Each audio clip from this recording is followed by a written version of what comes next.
آپ صلی اللہ علیہ وآلہ وسلم نے فرمایا کہ اس طرح کے آدمی سوئے گا اور امانت اس کے دل سے قبض کر لی یعنی اٹھا لی جائے گی، اس کا اثر ایک معمولی نشان کی طرح باقی رہ جائے گا،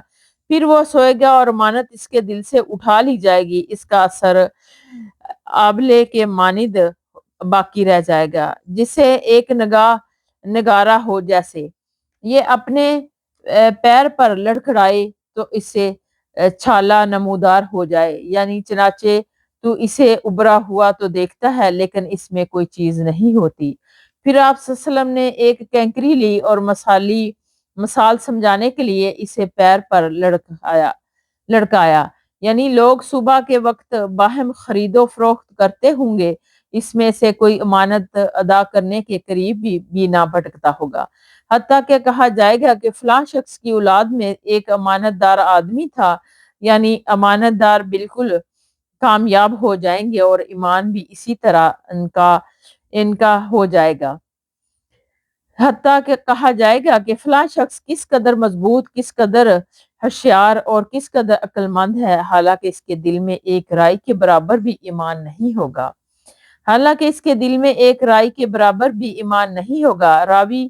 حدیث حضرت حذیفہ رضی اللہ تعالیٰ عنہ بیان کرتے ہیں، بلا شبہ مجھ پر ایک وقت ایسا گزر چکا کہ مجھے یہ پرواہ نہیں ہوتی تھی کہ میں کس سے خرید و فروخت کروں، اس لیے کہ مجھے یقین ہوتا تھا کہ اگر وہ مسلمان ہے تو اس کا دین مجھ پر میری چیز لوٹا دے گا، اور اگر عیسائی یا یہودی ہے تو اس کے ذمہ دار نگران مجھے میری چیز واپس کر دے گا، یعنی امانت اور دیانت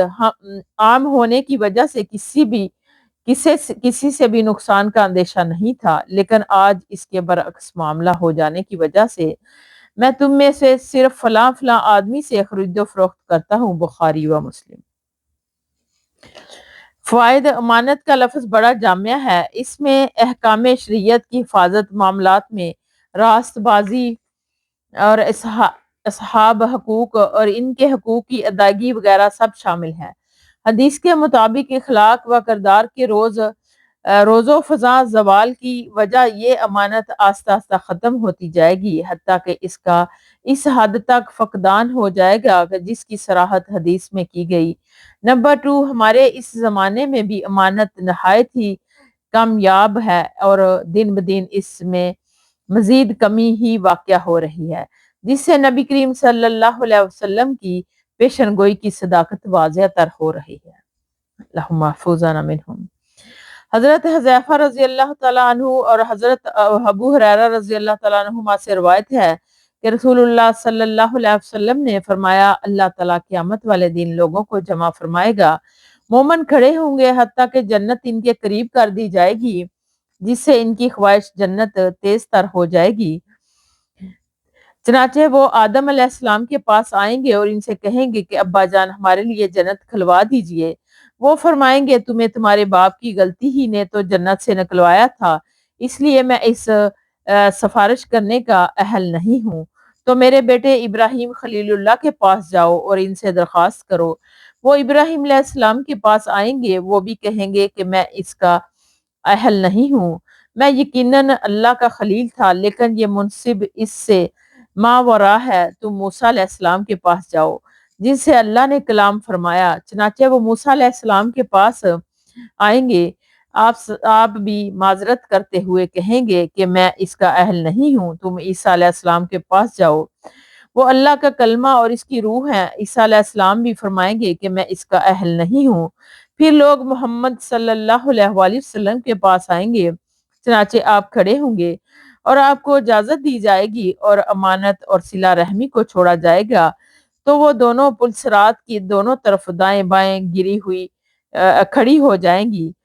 پھر لوگ پل صراط پر سے گزرنے شروع ہوں گے، چنانچہ پہلا گروہ بجلی کی طرح نہایت تیز رفتاری سے گزرے گا، راوی حدیث کہتے ہیں کہ میں نے کہا میرے ماں باپ آپ پر قربان ہوں، بجلی کی طرح گزرنے کے کیا معنی ہے؟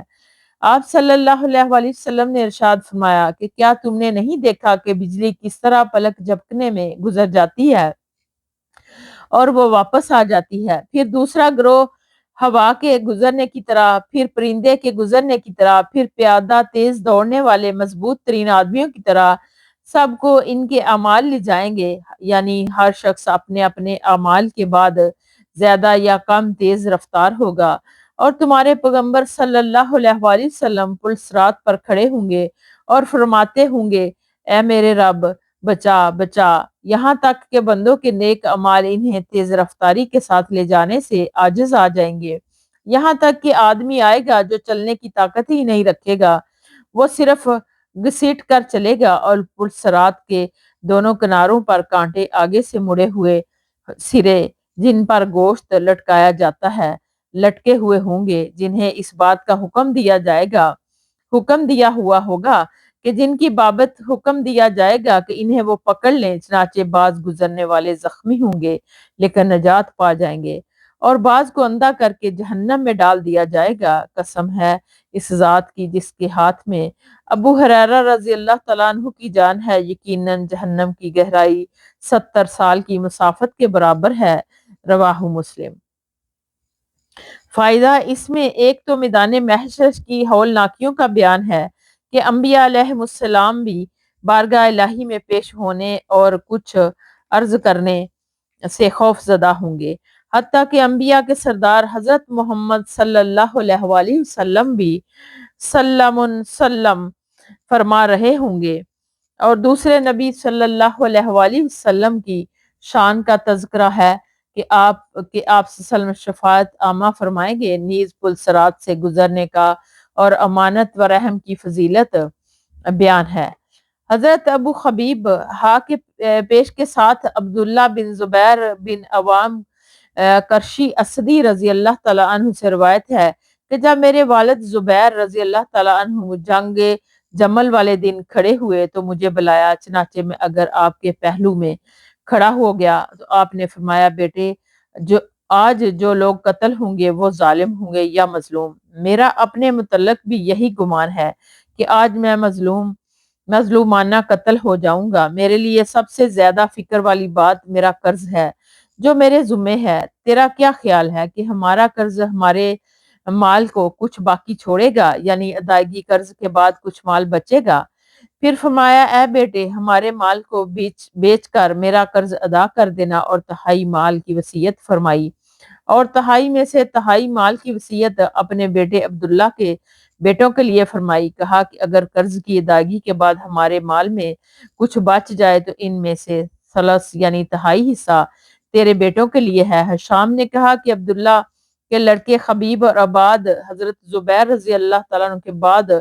بعد بیٹوں کے ہم عمر تھے یا حصوں میں مساوی ہوئے، اور اس وقت حضرت زبیر رضی اللہ تعالیٰ عنہ کے 9 لڑکے اور 9 لڑکیاں تھیں۔ حضرت عبداللہ رضی اللہ تعالیٰ عنہ کہتے ہیں کہ آپ نے مجھے اپنے قرض کی بابت وصیت کرنی شروع کی اور فرماتے تھے، بیٹے اگر تو اس کی ادائیگی قرض سے کچھ عاجز آ جائے تو میرے مولا سے مدد طلب کرنا۔ حضرت عبداللہ نے کہا کہ اللہ کی قسم میں نہیں سمجھا کہ مولا سے آپ کی مراد کیا ہے، حتیٰ کہ میں نے پوچھا، ابا جان آپ کا مولا کون ہے؟ تو آپ نے جواب دیا، اللہ۔ عبداللہ نے کہا، اللہ کی قسم آپ کے قرض کے بارے میں جب بھی کسی پریشانی سے دوچار ہوتا تو میں کہتا، اے زبیر کی مولا اس کا قرض اس کے ذمے سے ادا فرما دے، تو وہ ادا فرما دیتا۔ عبداللہ رضی اللہ تعالیٰ نے کہا کہ میرے والد زبیر قتل ہو گئے اور نقدی کی صورت میں کوئی دینار درہم نہیں چھوڑا سوائے زمینوں کے، انہی زمینوں میں سے غابہ کی زمین تھی، اور 11 گھر مدینے میں، 2 گھر بصرہ میں، 1 گھر کوفے میں اور 1 گھر مصر میں چھوڑا۔ حضرت عبداللہ رضی اللہ تعالیٰ نے کہا کہ آپ پر جو قرض تھا اس کی شکل میں دراصل یہ تھی کہ اپنی آدمی اپنا مال آپ کے پاس لاتا اور اسے امانت کے طور پر آپ کے سپرد کر دیتا۔ آپ فرماتے، نہیں یہ امانت کے طور پر نہیں بلکہ یہ میرے ذمہ قرض ہے، اس لیے مجھے اس کے ضائع ہونے کا اندیشہ ہے، اور امانت کے ضائع ہونے کی صورت میں اس کی ادائیگی ضروری نہیں، جبکہ قرض کی ادائیگی ہر صورت میں ضروری ہے، اور آپ کبھی کسی امارات گورنری وغیرہ پر فائز نہیں ہوئے، نہ کوئی ٹیکس نہ یا کچھ وصول کرنے کی ذمہ داری قبول فرمائی، جس سے یہ شبہ ہو سکتا ہے کہ شاید مال ناجائز طریقے سے حاصل کیا گیا ہو۔ البتہ رسول اللہ صلی اللہ علیہ وسلم کے ساتھ اور حضرت ابو بکر صدیق اور عمر اور عثمان رضی اللہ تعالیٰ عنہم کے ساتھ جہاد میں شریک ہوتے رہے، گویا کہ یہ مال غنیمت سے حاصل شدہ تھا۔ حضرت عبداللہ رضی اللہ تعالیٰ عنہ کہتے ہیں کہ ان پر جو قرض تھا اسے میں نے شمار کیا کہ وہ 22 لاکھ تھا۔ چنانچہ حکیم بن حزام عبداللہ بن زبیر رضی اللہ تعالیٰ عنہ کو ملے اور ان سے کہا، اے بھتیجے، میرے بھائی زبیر رضی اللہ تعالیٰ کے ذمے کتنا قرض ہے؟ میں نے اسے چھپایا اور کہا کہ 1 لاکھ۔ حضرت حکیم نے کہا، اللہ کی قسم، میری رائے میں تو تمہارے مال متروکہ اس قرض کی ادائیگی کی گنجائش نہیں رکھتا۔ عبداللہ نے کہا، ذرا بتلاؤ، اگر یہ 22 لاکھ ہو تو؟ انہوں نے کہا کہ میری رائے ہے تو اتنے بڑے قرضے کی ادائیگی تم طاقت نہیں رکھتے، اگر تم اس سے عاجز ہو تو مجھ سے مدد طلب کرنا۔ حضرت عبداللہ نے کہا، میرے والد زبیر نے غابہ کی زمین میں 1,70,000 میں خریدی تھی۔ حضرت عبداللہ نے اسے 16 لاکھ میں بیچا۔ پھر وہ کھڑے ہوئے اور اعلان کیا کہ جس کا میرے والد زبیر پر قرض کچھ ہو تو ہمیں غابہ کی زمین پر ملے اور اپنا قرض وصول کر لے۔ چنانچہ ان کے پاس عبداللہ بن جعفر آئے، ان کا حضرت زبیر پر 4 لاکھ قرض تھا۔ انہوں نے عبداللہ بن زبیر سے کہا کہ اگر تم چاہو تو یہ قرض تمہارے لیے معاف کر دوں۔ عبداللہ نے کہا نہیں۔ انہوں نے کہا، اگر تم چاہو تو اس قرضے کو فوری ادائیگی کی بجائے بعد میں ادا کرنے والوں میں شمار کر لو، اگر تم مہلت کے خواستگار ہو تو۔ عبداللہ نے کہا نہیں۔ انہوں نے کہا، اچھا تو پھر مجھے اس زمین میں سے ایک حصہ دے دو۔ عبداللہ بن زبیر نے ان سے کہا کہ یہاں سے یہاں تک زمین کا حصہ تمہارے لیے ہے۔ عبداللہ نے اس زمین کا کچھ حصہ بیچ دیا اور اس سے حضرت زبیر کا قرض ادا کر کے اور اسے دے دیا، اور اس میں سے 4.5 حصے باقی رہ گئے جو عبداللہ حضرت معاویہ رضی اللہ تعالیٰ کے پاس آئے۔ ان کے پاس عمر بن عثمان، منظر بن زبیر اور ابن زما بیٹھے ہوئے تھے۔ عبداللہ رضی اللہ تعالیٰ نے حضرت معاویہ نے کہا، غابہ زمین کی کتنی قیمت لگی؟ انہوں نے جواب دیا کہ ہر حصہ 1 لاکھ کا۔ انہوں نے پوچھا کہ اس کے کتنے حصے باقی رہ گئے؟ انہوں نے کہا کہ 4.5 حصے۔ تو منظر بن زبیر نے کہا کہ اس کا ایک حصہ 1 لاکھ کے عوض میں لیتا ہوں۔ عمر بن عثمان نے کہا کہ ایک حصہ 1 لاکھ کا میں نے لے لیا، اسی طرح ایک حصہ 1 لاکھ میں ابن زمان نے لے لیا۔ اعلان کیا۔ حضرت معاویہ نے پوچھا کہ اب کتنے حصے باقی رہ گئے؟ انہوں نے کہا کہ 1.5 حصہ۔ حضرت معاویہ نے فرمایا، یہ 1.5 لاکھ میں نے لے لیا۔ حضرت عبداللہ بن زبیر نے کہا کہ عبداللہ بن جعفر نے اپنا حصہ زمین حضرت معاویہ رضی اللہ تعالیٰ کو 6 لاکھ میں فروخت کر دیا۔ جب عبداللہ بن زبیر رضی اللہ تعالیٰ قرض کی ادائیگی سے فارغ ہو گئے تو حضرت زبیر کے بیٹوں نے کہا کہ ہماری میراث ہمارے درمیان تقسیم کرو۔ حضرت عبداللہ رضی اللہ تعالیٰ نے اپنے بھائیوں کو جواب دیا کہ اللہ کی قسم، میں ابھی تمہارے درمیان تقسیم نہیں کروں گا یہاں تک کہ میں موسم حج میں مسلسل 4 سال اعلان کروں گا کہ جس شخص کا بھی حضرت زبیر رضی اللہ تعالیٰ پر قرض ہو تو وہ ہمارے پاس آئے، ہم اس کا قرض ادا کریں گے۔ چنانچہ وہ ہر سال حج کے موسم میں اعلان فرماتے۔ جب 4 سال گزر گئے تو بقیہ مال ان کے درمیان تقسیم کر دیا اور تہائی مال بھی حسب وصیت متعلقہ لوگوں کے سپرد کر دیا۔ حضرت زبیر کی 4 بیویاں تھیں، چنانچہ ہر بیوی کو 12 لاکھ ملے۔ حضرت زبیر کا تمام مال متروکہ 5 کروڑ 2 لاکھ تھا۔ رواہ البخاری۔ فائد: جہاد کے موقع پر اس قسم کے دیگر حالات میں جبکہ زندگی یکسر غیر یقینی ہو وصیت کرنا مستحب ہے۔ نمبر 2، انفاذ وصیت اور تقسیم میراث سے قبل میت کے ذمے قرض کی ادائیگی ضروری ہے۔ نمبر 3، حسب ضرورت واقعتاً پوتوں کے لیے وصیت کرنا جائز ہے جبکہ آباء کی صورت میں حاجب موجود ہے۔ اور نمبر 4، جو قرض کی ادائیگی کے وقت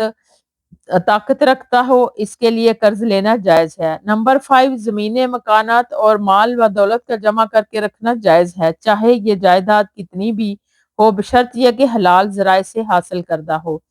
اور اس کی زکوٰۃ بھی ادا کی جاتی ہو۔ نمبر 6، مومن کو اللہ کی ذات پر اعتقاد اور شوق رکھنا چاہیے۔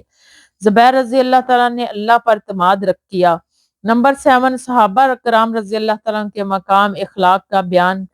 کہ بعض نے معاونت کی کہ بعض نے قرض معاف یا مؤخر کر دینے کی خواہش کا اظہار کیا، لیکن حضرت عبداللہ بن زبیر رضی اللہ تعالیٰ عنہ نے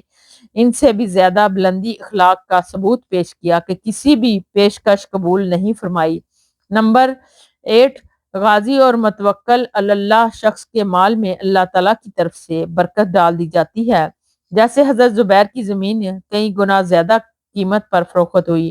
اور سارا قرض اتر کر بھی کافی دولت بچ گئی۔ نمبر 9، حضرت زبیر کا کمال اخلاق، اخلاص اور خیر خواہی کا جذبہ بے مثال کہ لوگوں کی امانتوں کو بطور قرض اپنے پاس رکھتے تاکہ نقصان ہو تو ان کا اپنا ہو، امانت رکھوانے والے کا نقصان سے محفوظ رہے۔ نمبر 10، حضرت عبداللہ بن زبیر رضی اللہ تعالیٰ عنہم کا کردار کس قدر قابل رشک ہے کہ پہلے والد کا قرض اتارا، پھر ترکہ ورثہ میں تقسیم فرمایا اور امانت و دیانت کا شاندار مظاہرہ فرمایا۔ ورثہ نے 4 سال انتظار کیا تاکہ حضرت زبیر رضی اللہ تعالیٰ عنہ کا بوجھ ہلکا ہو جائے اور بار بار وراثت کا مطالبہ نہ کیا۔ سبحان اللہ۔ وآخر دعوانا ان الحمد للہ رب العالمین۔ سبحانک اللہم وبحمدک نشہد ان لا الہ الا انت